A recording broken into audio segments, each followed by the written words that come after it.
Turma de Processo Civil, Recursos, pessoal, vamos chegando para mais uma videoaula aqui no YouTube. Vamos dar sequência ao nosso conteúdo. Nós não falamos entre os princípios recursais o princípio do duplo grau de jurisdição. Nós não trouxemos ainda essa abordagem aqui para o quadro. Já falamos a respeito nos nossos encontros via Google Meet. Trabalhei ali a respeito deste princípio, introduzi essa temática, mas nós não trouxemos aqui ainda para o quadro. Então vamos falar sobre o princípio do duplo grau de jurisdição. Entre todos os princípios foi o único que nós não falamos aqui no YouTube. E neste mesmo vídeo a gente emenda e passa a falar dos efeitos dos recursos. Tá certo? Senhores, então vamos lá. Dando continuidade aos princípios recursais, vamos falar aqui do princípio do duplo grau de jurisdição, que é um princípio de patamar constitucional, inclusive. É um princípio constitucional, inclusive. E se fundamenta em quê? Senhores, o princípio do duplo grau de jurisdição, ele compreende que o homem é falho, que porventura o homem pode incorrer em equívoco. E para dar mais segurança e legitimidade àquela decisão, é possível sujeitar aquela decisão ao crivo de um colegiado de julgadores mais experientes que poderão confirmar aquela decisão ou poderão reformar aquela decisão. Ora, a partir do momento em que se verifica a insurgência recursal, que nada mais é do que um descontentamento da parte sucumbente, isso indica que o homem ele é, por natureza, inconformado com as decisões que lhe são adversas. E é exatamente por isso que o princípio do duplo grau de jurisdição propicia, oportuniza que aquela decisão com a qual haja um descontentamento, um inconformismo, seja reexaminada. A palavra-chave no duplo grau de jurisdição é a palavra reexame. O duplo grau de jurisdição oportuniza um reexame da decisão judicial que se impugna, exatamente para conferir a esta decisão judicial maior segurança jurídica. Ou seja, nós enfrentamos uma sentença e aquela sentença, ao ser reexaminada, agora por um colegiado, ela poderá ser confirmada ou poderá ser reformada. Senhores, o princípio do duplo grau de jurisdição, portanto, pressupõe que tanto tenha havido um julgamento de mérito em primeira instância, como também este mérito seja reexaminado em segunda instância, a partir da interposição do recurso. O recurso enseja exatamente esta possibilidade de reexame da matéria. Pessoal, avançando nesta inteligência, nesta compreensão, é importante nós trazermos de volta um procedimento que é previsto lá no artigo 331 do Código de Processo Civil. Porque lá no artigo 331 do Código de Processo Civil, nós temos ali as hipóteses de indeferimento da petição inicial. E convém lembrarmos que as razões de indeferimento da petição inicial são todas razões processuais. Não há indeferimento da petição inicial por qualquer avaliação de mérito, não. Todas as razões de indeferimento indicadas no artigo 331 do Código de Processo Civil são razões processuais. Se uma petição inicial foi indeferida, é porque houve uma razão processual para o seu indeferimento. Nada a respeito do mérito, portanto. Onde quero chegar? Contra esta sentença de indeferimento, que é uma sentença, portanto, lastreada ali em razões processuais apenas, contra esta sentença de indeferimento, se interpõe o recurso de apelação. Pessoal, a interposição do recurso de apelação contra uma sentença fundada ali no artigo 331, combinado com o artigo 485, inciso 1 do Código de Processo Civil, essa daí é uma sentença terminativa. Nós não temos essa classificação de sentença, vamos revolver isso daí. Nós temos as sentenças terminativas e as sentenças definitivas. As sentenças definitivas são aquelas que resolvem mérito e as sentenças terminativas são aquelas que não resolvem mérito. A sentença do 485, inciso 1, combinada com o artigo 331, é uma sentença terminativa, é uma sentença alheia ao mérito da demanda. Pessoal, a partir do momento que se interpõe um recurso de apelação contra uma sentença terminativa, em razão do indeferimento de uma petição inicial, o juiz pode, querendo, existe esta previsão no Código, se retratar. Ele pode, em razão do recurso interposto, reconsiderar, se retratar a respeito da decisão que acabara de firmar. Este prazo para a retratação do juiz é um prazo de 5 dias a contar da interposição do recurso de apelação. Todavia, não havendo retratação pelo juiz, o recurso de apelação vai subir para o tribunal. Sai da primeira instância e vai para a segunda instância. Não se preocupem aqui, não é hora para isso, a propósito do procedimento, do trâmite do recurso de apelação. Nós teremos chance, obviamente, para nos dedicarmos a isso. Lá na frente a gente vai falar dos recursos em espécie, a gente vai estudar detidamente cada um dos recursos. Por agora, apenas tem essa compreensão, ainda que mais superficial, para o que importa ser passado a vocês em torno do princípio do duplo grau de jurisdição. Eu estou me reportando à possibilidade de haver a interposição de um recurso de apelação contra uma sentença terminativa, contra uma sentença que tenha indeferido a petição inicial. E estou frisando que todas as razões de indeferimento da petição inicial são processuais. Por favor, vejam o artigo 485, inciso 1 e o artigo 331 do Código de Processo Civil. Aliás, no Google Meet, eu peguei esses dispositivos e fiz a leitura com todos ali que estavam na reunião. Peguei o 485, inciso 1, peguei o artigo 331 e coloquei no Google Meet no nosso chat. Fizemos a leitura conjuntamente.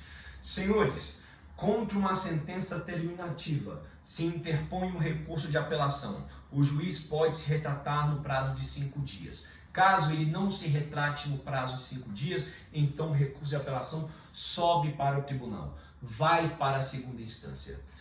Pessoal, agora que o recurso de apelação chegou no tribunal, eu quero que vocês vejam o artigo 1013, parágrafo 3º. O artigo 1013, parágrafo 3º do Código de Processo Civil. Você pode colocar assim, ó. Coloca aí,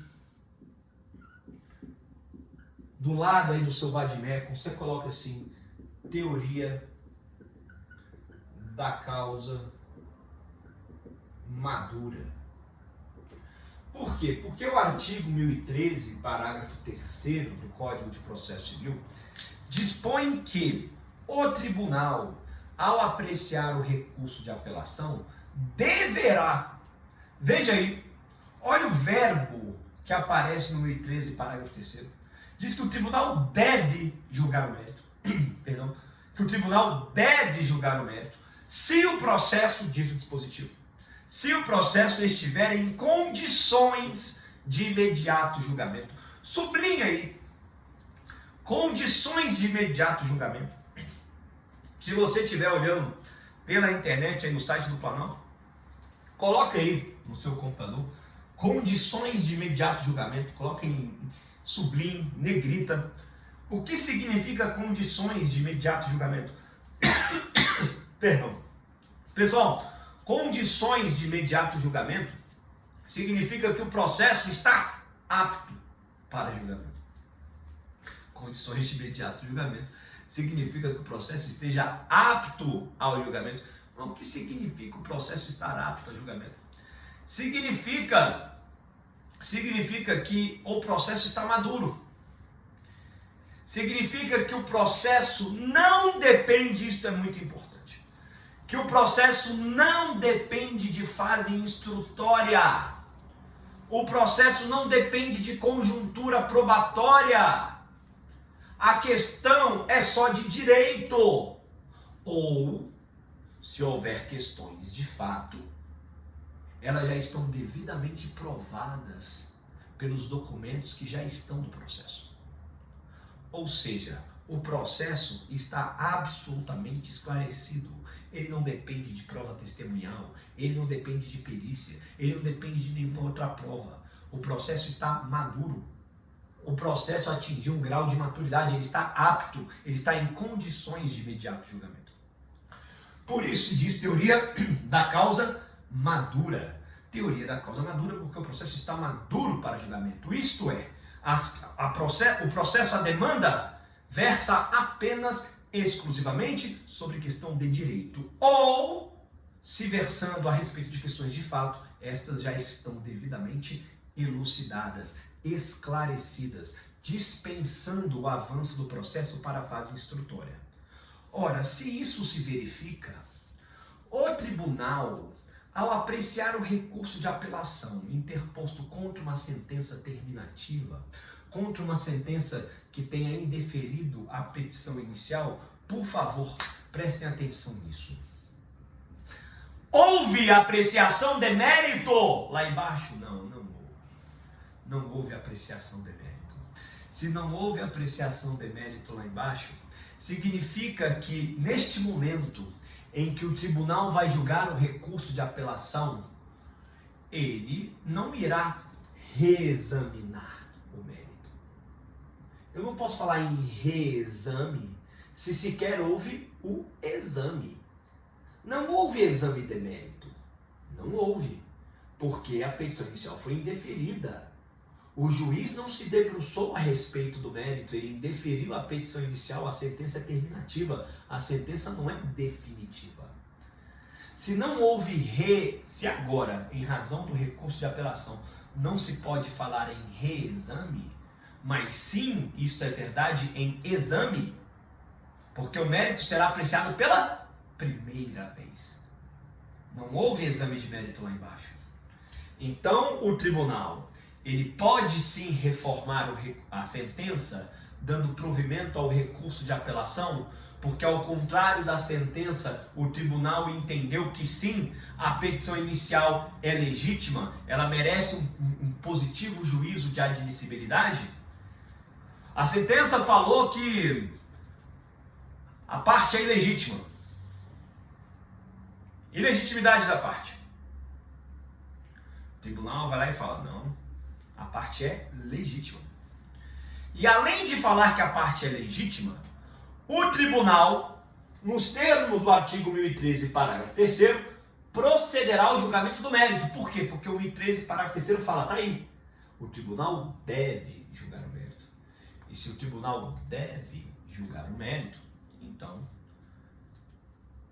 ele fará o seu julgamento, desde que o processo esteja em condições de imediato julgamento. Quando que o processo está em condições de imediato julgamento? Se a questão for exclusivamente de direito, ou, havendo questões de fato, estas estiverem devidamente esclarecidas. Tudo bem? Senhores, se é verdade, então, que o mérito está sendo apreciado pela primeira vez, nos termos do artigo 1013, parágrafo 3º, e o inciso 1 do artigo 1013, parágrafo 3º, vai falar da sentença fundada no artigo 485, inciso 1, que é uma sentença terminativa de indeferimento da petição inicial. Se o mérito está sendo examinado pela primeira vez, então não se pode falar de duplo grau de jurisdição, porque não houve reexame. Não há um reexame, porque o mérito não foi examinado lá embaixo. Lá embaixo, a sentença apenas se limitou a indeferir a petição inicial. Não houve avanço sobre o mérito da causa, o mérito causai. Não houve. Perfeito? O que queremos dizer, portanto? Que a teoria da causa madura relativiza o princípio do duplo grau de jurisdição. Beleza? Ok? Senhores, dito isso, vamos passar aqui a falar dos efeitos dos recursos. Efeitos dos recursos. Emendemos. Com uma boa pergunta para a prova, né? Como que a teoria da causa madura relativiza o princípio do duplo grau de jurisdição? E aí você vai conseguir desenvolver muita coisa. Pessoal, olha só. Em relação aos efeitos dos recursos, isto é, o que se observa a partir da interposição de um recurso? Quais consequências? Que efeitos a gente extrai do mundo jurídico a partir da manifestação da interposição do recurso?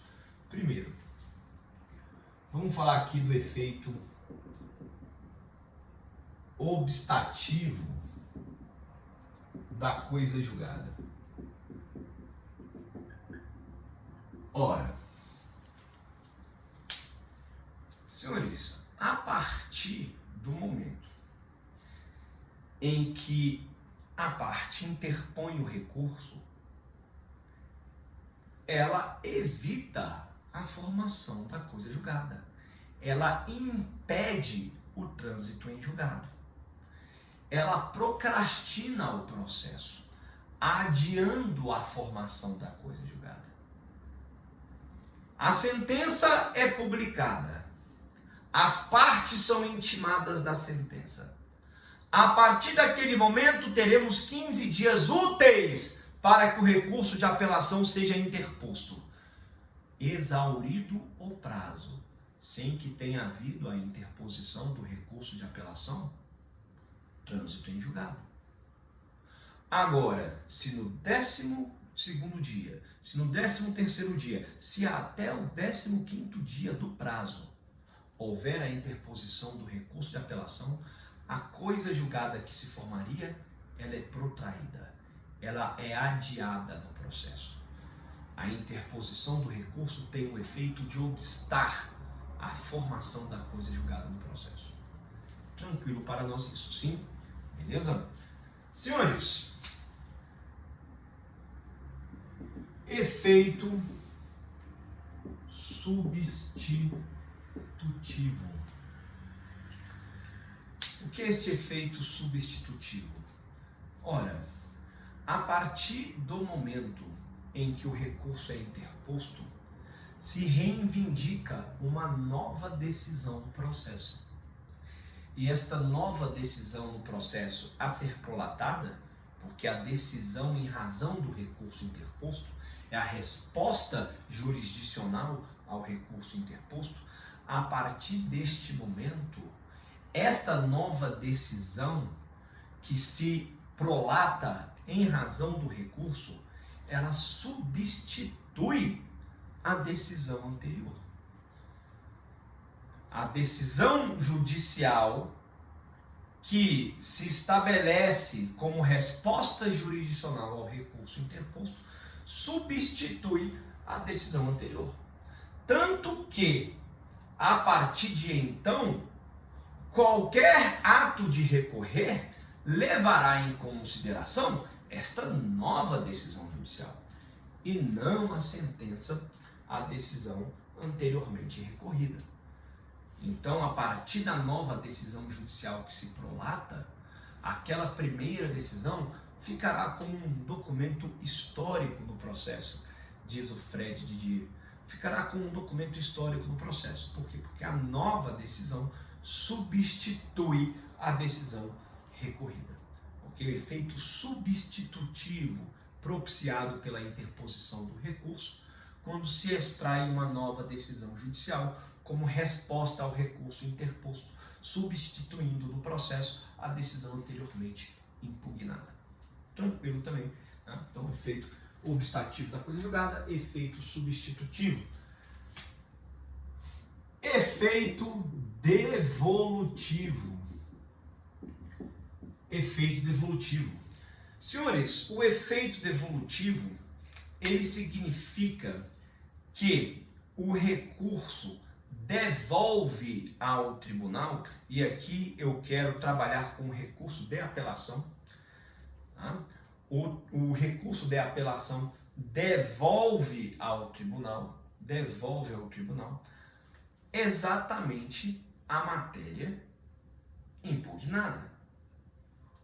Ou seja, o tribunal apreciará apenas e tão somente aquilo que está contido no recurso, o que consta das razões recursais. Não pode o tribunal ir além das razões recursais. O tribunal fica adstrito às razões recursais. Você consegue observar o efeito devolutivo no caput do artigo 1013 do CPC. Ou seja, se devolve ao tribunal a matéria impugnada, o que se impugna nas razões recursais, não podendo o tribunal ir além do que constam nas razões recursais. Tudo bem até aqui? Beleza? Ocorre que os parágrafos 1º e 2º do Código de Processo Civil, eles vão excepcionar o caput. Eles vão trazer exceções ao caput. Então, olha só. Eu tenho aqui o efeito translativo. E esse efeito translativo, ele pode ser horizontal, pode ser vertical. Será vertical na hipótese do parágrafo 1º do artigo 1013. E será vertical na hipótese do parágrafo 2º do artigo 1013. O que é o efeito translativo horizontal e o efeito translativo vertical? Consiste exatamente na compreensão de que, nestas hipóteses, porventura, o tribunal pode ir além do que constam nas razões recursais. Ou seja, se excepciona o efeito devolutivo. Efeito translativo horizontal. Imagine que eu peça uma indenização. Eu, autor, peço uma indenização contra João. E nesse meu pedido de indenização, eu também abro um tópico a respeito dos juros que eu considero que devem ser aplicados nesta minha pretensão indenizatória. E falo que os juros devem ser contados a partir do evento danoso.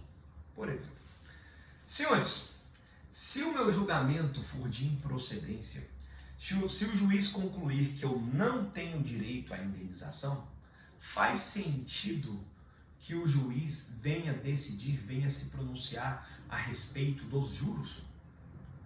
Não, porque a questão dos juros fica prejudicada. Se sequer eu terei direito à indenização, por que a gente vai agora ter que desatar resolver essa questão dos juros? A questão dos juros ficou prejudicada. O juiz julga improcedente o meu pedido e acabou. Quando eu interpuser o recurso de apelação, o tribunal, nos termos do artigo 1013, parágrafo 1º, poderá ir além das minhas razões recursais. Porque as minhas razões recursais, elas podem ter se limitado exatamente a impugnar o mero julgamento de improcedência, sem nada falar a respeito dos juros, que sequer foram considerados na sentença. Bem, nesta hipótese, O tribunal, apreciando o meu recurso, avançará sobre a questão dos juros, caso venha reformar a sentença. A partir do momento que o tribunal reforma a sentença, dizendo que sim, eu tenho direito à indenização, por mais que a questão dos juros não tenha sido decidida no processo, mas ela foi arguida no processo. Olha aí o artigo 1013, parágrafo 1º. Ela foi arguida. Ela foi arguida lá embaixo. Por ter sido arguida, ela poderá ser objeto de apreciação pelo tribunal. Tudo bem? Beleza? Uma aplicação agora do efeito translativo na sua dimensão vertical. Imagine o seguinte. João e Pedro. João ajuiza uma ação pretendendo a anulação de um negócio jurídico. E pede a anulação desse negócio jurídico trazendo dois fundamentos diferentes. Primeiro fundamento, o fundamento de erro substancial. E o segundo fundamento de dolo. Então aquele negócio jurídico, ele é viciado por erro substancial e também é viciado por dolo, segundo a petição inicial de João. Imagine, contudo, que esta ação, esses pedidos formulados por João, eles tenham sido julgados improcedentes. Olha só. Aliás,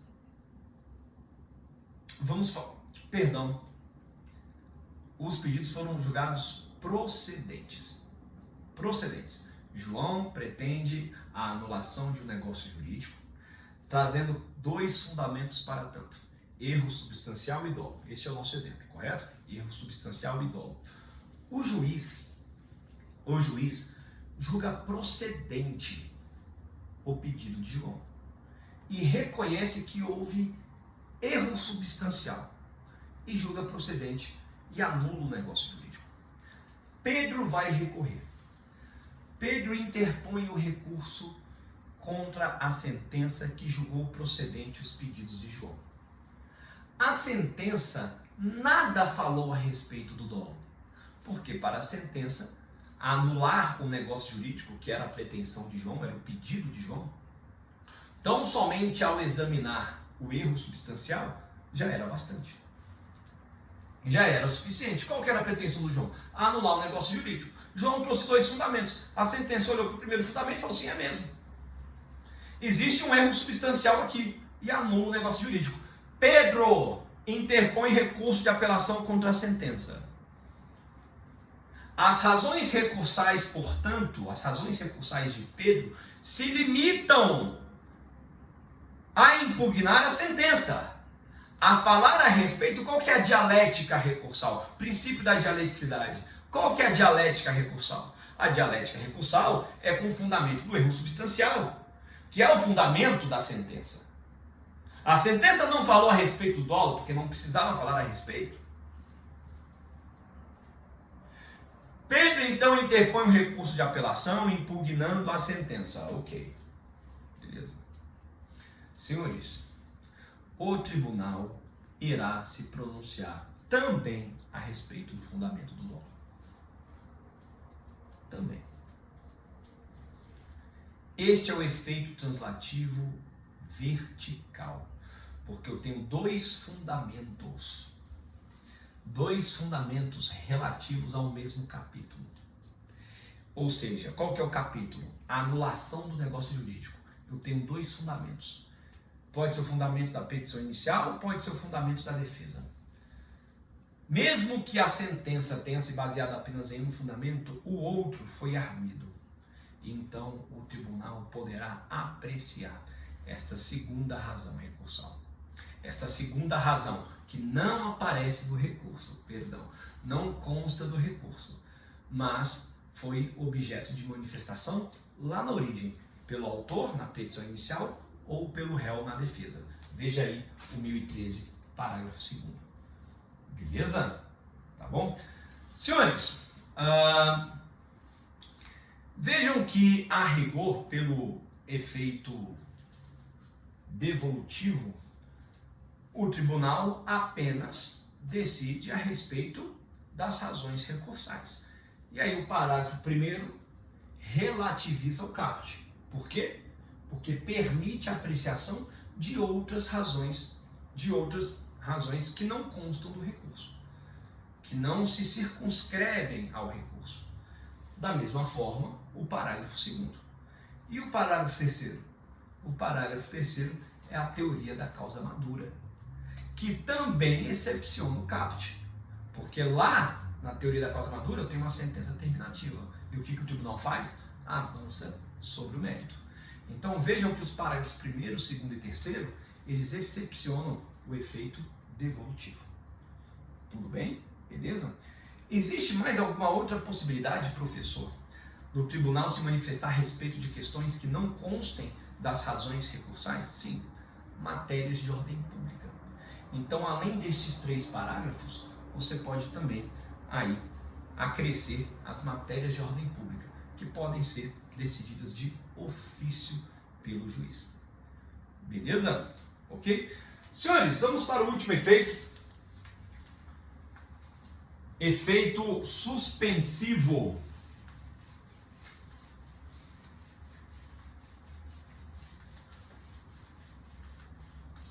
Efeito suspensivo.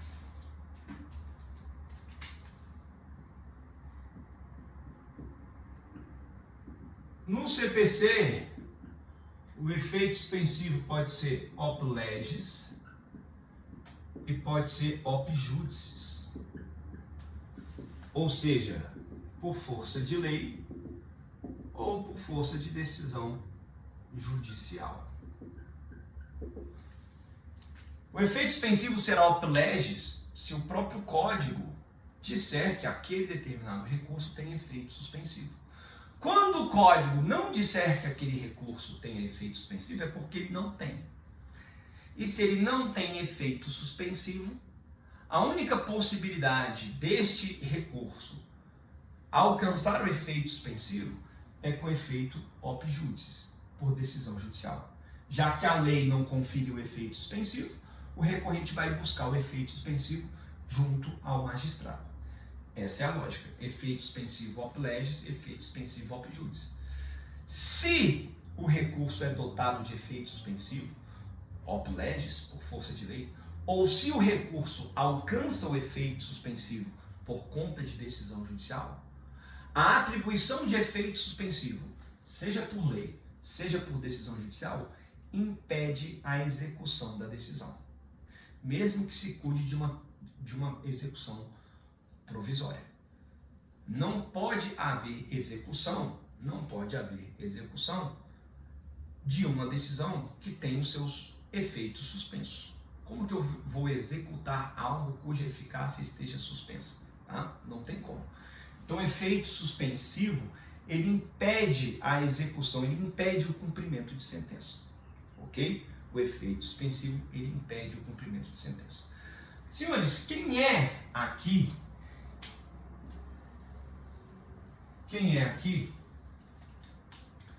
que concede o efeito suspensivo? A gente vai ter oportunidade de detalhar isso mais à frente, quando estudarmos os recursos em espécie. Mas, por hora, quero fazer aqui algum adiantamento a vocês. É oportuno. O efeito suspensivo, para ser concedido, ele vai depender da probabilidade de provimento do recurso e de perigo de dano. Veja lá o artigo 1019 do CPC, inciso 1º. Tá? Perigo de dano e probabilidade de provimento do recurso. Tá? Senhores, esse artigo 1019 fala do efeito suspensivo ao agravo do instrumento. O artigo 1012 do CPC também vai falar do efeito suspensivo. E você vai ver aqui, lá no artigo 1012 você vai ver isso daqui. Probabilidade de provimento, ou seja, as razões recursais são contundentes. As razões recursais indicam que o recurso deve ser provido, há uma probabilidade disso. E caso não haja concessão de efeito suspensivo, há um perigo de dano. Perigo de dano irreparável ou de difícil reparação. Irreparável ou de difícil reparação. São os requisitos para se alcançar o efeito op judice, o efeito suspensivo, quando a lei não outorgar ao recurso efeito suspensivo. Tudo bem? Quem concede esse efeito suspensivo? Ora, aí vai depender do momento de tramitação do recurso. Por exemplo, no recurso de apelação, quando se interpõe o recurso de apelação perante o juiz de primeira instância, perante o juiz da sentença, o juiz da sentença vai abrir prazo para contrarrazões ao recorrido. Mas nisso, o próprio recorrido já pode estar iniciando a execução. Então não há tempo para esperar aquele trâmite ali em primeira instância. Então você formula um pedido de efeito suspensivo ao tribunal. E aí vai ser distribuído esse pedido de efeito suspensivo. Quando o recurso de apelação subir para o tribunal, o desembargador que julgou o efeito suspensivo fica prevento. Então o recurso de apelação vai para o mesmo desembargador. Perfeito? Agora, se o recurso de apelação já houver sido distribuído, aí tudo bem. Aí o efeito suspensivo será examinado, será apreciado pelo próprio desembargador. Tudo bem? Beleza? Vamos pensar aqui no recurso especial e no recurso extraordinário agora. Olha só o tanto que eu estou avançando com vocês. Quem é que dá efeito suspensivo ao recurso especial e recurso extraordinário? Porque esses recursos não são dotados de efeito suspensivo. Não são. Não tem eficácia, não tem efeito suspensivo op legis. Professor, mas o recurso de apelação tem efeito suspensivo? Tem. Em algumas hipóteses vai ter efeito suspensivo. A gente depois vai ver mais isso daí quando a gente estudar o recurso de apelação. Agora, em outras hipóteses, a sentença vai ter eficácia imediata. Então, a rigor, a interposição da apelação tem efeito devolutivo e o efeito suspensivo, via de regra. Mas para algumas situações, a eficácia da sentença é imediata. Então, para estas situações em que a eficácia da sentença é imediata, eu preciso buscar o efeito suspensivo. Tudo bem? Lá no recurso especial e no recurso extraordinário, a gente não tem efeito suspensivo op legis. Tem que buscar o efeito suspensivo por força de decisão judicial. Quem é que vai outorgar esse efeito suspensivo? Bom, entre a interposição do recurso, olha só, anota, entre a interposição do recurso e a decisão de admissibilidade, o próprio presidente do tribunal. Porque o recurso especial e o recurso extraordinário são interpostos perante o tribunal de origem. Então o presidente do TJDFT é que vai analisar este efeito suspensivo, no período que se compreende entre a interposição e a decisão de admissibilidade. Recurso foi admitido, e agora? Ou não foi admitido, entre a decisão da admissibilidade do recurso, né? A partir desse momento, e aí? Quem é que vai analisar o efeito suspensivo? A partir da decisão que se publica ali a admissibilidade do recurso. Então, o pedido de efeito suspensivo será examinado pelo ministro no STJ. Qual ministro? Vai ser distribuído para alguém lá. Quando o recurso subir, da mesma forma, o ministro que houver decidido a respeito do efeito suspensivo ficará prevento para julgar o recurso. Ok? Agora, se o recurso já houver sido distribuído lá no STJ ou no Supremo, então o efeito suspensivo naturalmente é dirigido ao relator para quem foi distribuído o recurso. Então, com relação ao recurso especial e recurso extraordinário, eu tenho 3 possibilidades. Recurso de apelação é fácil, né? Não foi distribuído o recurso, manda lá para o desembargador. O desembargador que decidir a respeito do efeito suspensivo fica prevento para julgar o recurso de apelação. Se já foi distribuído o recurso de apelação, então naturalmente quem vai decidir a respeito do efeito suspensivo é o próprio desembargador que assumiu a relatoria. Quando se tratar do recurso especial do recurso extraordinário, eu tenho 3 momentos. Eu tenho aqui a interposição do recurso. Eu tenho aqui a decisão de admissibilidade. E aqui eu tenho a distribuição.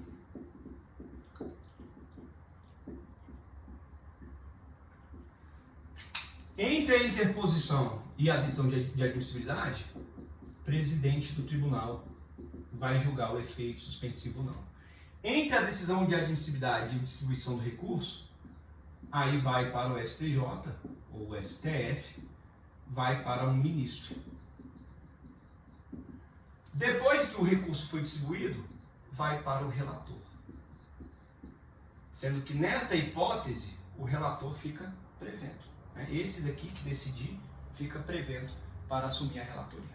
A gente vai ver isso quando estudarmos recurso especial e recurso extraordinário. Estou apenas aqui colocando uma manifestação prática de quem atribui o efeito suspensivo op judicis quando a lei não outorgar efeito suspensivo, ou seja, quando o efeito suspensivo não for op legis. Tá certo?